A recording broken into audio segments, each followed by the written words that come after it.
We're in a really good place, aren't we? We have enjoyed this interaction more than any that has come before. The vibrational motion forward is significant.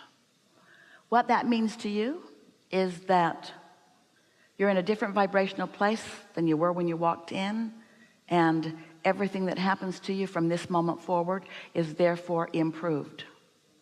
You'll notice it.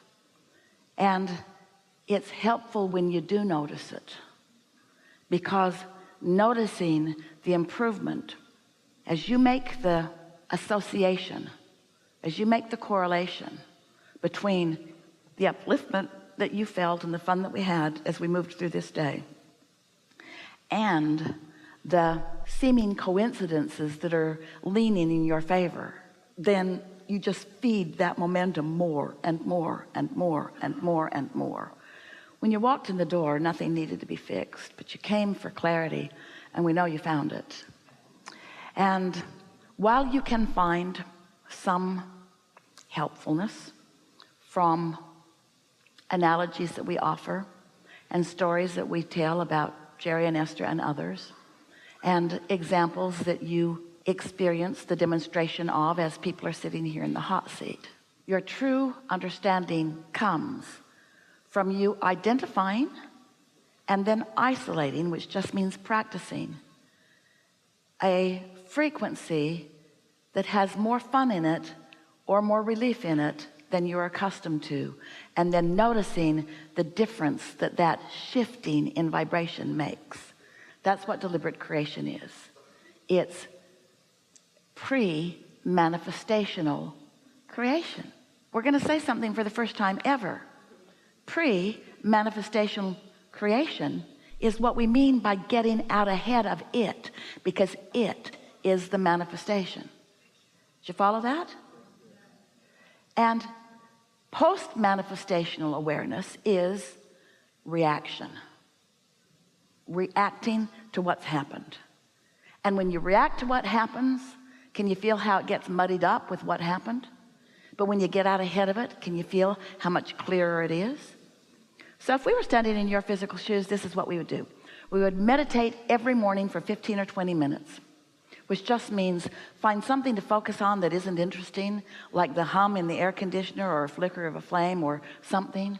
Count your breathing, it doesn't matter. Just something that isn't meaty and isn't interesting. Meaty meaning interesting, isn't interesting, but gives you a reason to focus until you get to the place today or tomorrow or the next day or 2 weeks from now where during meditation you feel a detachment from this physical experience, where you have no awareness of the seat beneath you, or you can't really tell your nose from your toe. In other words, you're sort of detached from it. That's a really good indicator that you have disassociated with the vibrational frequencies of resistance.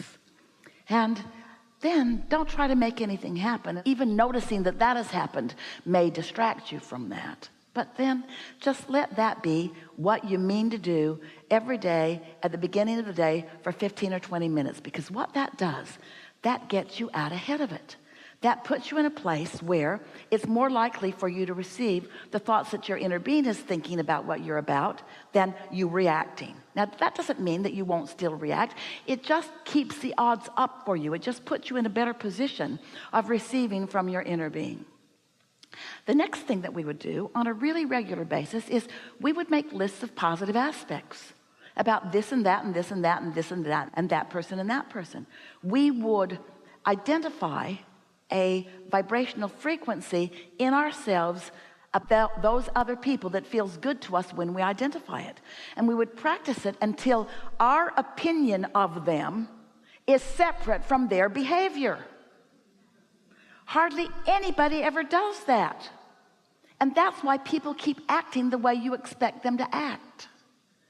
And this isn't about you changing their behavior. This is about you not reacting to them to your detriment. Did you hear that? We're not encouraging you to do this for the purpose of changing them so that then they'll behave better so that you can react to their behavior and feel better. That's not what we're talking about at all.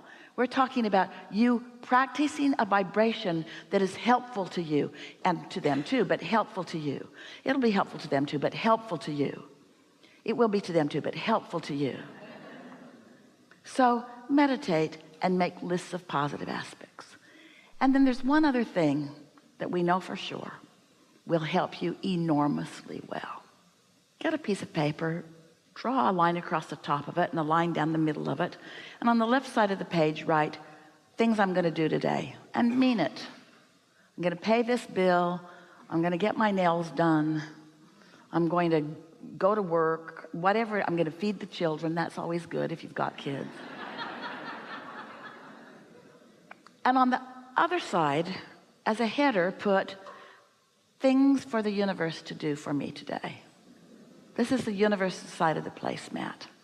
And then put everything that you can think of right now, and it's usually a much shorter list than you think, of things that you really want that you don't think you're ready to act on.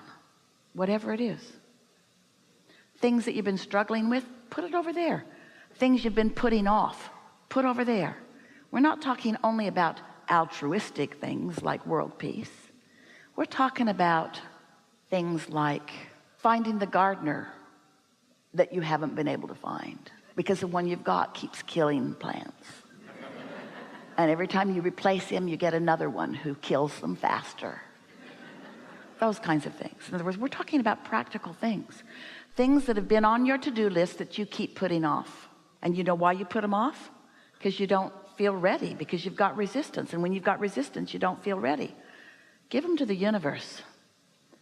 And your inner being and the powers that be and infinite intelligence will act on your behalf in ways that you cannot describe. And phone calls will start coming into you. And details that you've assigned to the universe will be taken care of, and you will feel blessed. There is great love here for you. And for now, we are complete.